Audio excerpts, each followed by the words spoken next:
Dear users, we are the lifeblood of YouTube. Group action by the users necessitates a response from YouTube. We engaged in group action, and YouTube's initial response was to remove the video calling for action and to suspend the Thunderfoot account for 2 weeks. The loss was acceptable, and the action continued, and less than 2 days later there were over 300 copies of the original video circulating on YouTube alone, and the story had been featured on one of the world's top scientific blogs, Angular.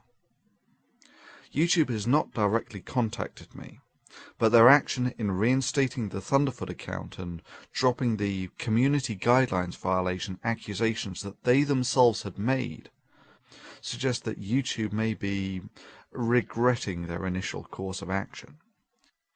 I just want to highlight that point.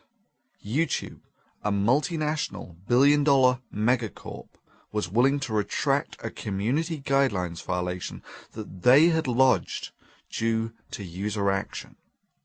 Oh yes, group action by the users necessitates a response from YouTube.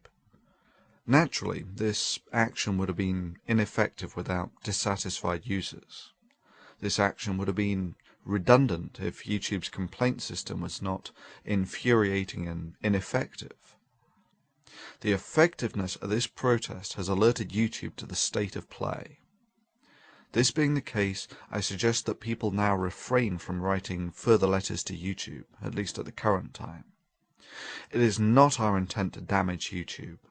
This is simply a statement by the users demonstrating that we have the power to launch effective action, and we are willing to do so if the conditions get unacceptable.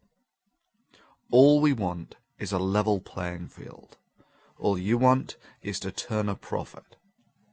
We sincerely hope that this will imbue on YouTube that maybe they should reappraise the balance between user satisfaction and advertising revenue in favor of the users.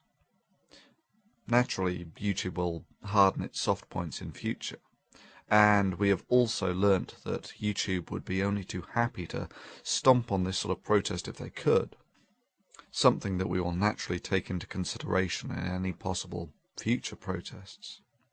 It's a simple equation, YouTube. In Nash equilibrium terms, all you have to do is keep the community happy enough to prevent protests like this.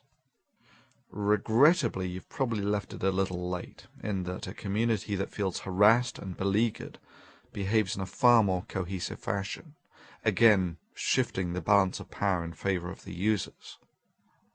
The strength of a collective should be self-evident to everyone at this point.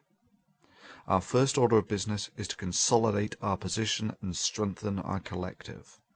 Please subscribe to as many of the guys in the sidebar as you can. This will give us a nodal defense structure such that the loss of any one will have a reduced impact on the ability of the collective to initiate a communal response. Also, add as many of them as you can as friends. We will see what YouTube does about vote bots, but until it does, our response will be to notify all friends of any attack. Yeah, that's right, creationists and the such like. You vote bot a video, and you will turn it from being a bombed video into a top-rated video. Like I say, this is not our first choice of action. This is a workaround, a necessary response. Only YouTube can provide the solution here. All we want is a level playing field. Best wishes and congratulations, users. Thunderfoot.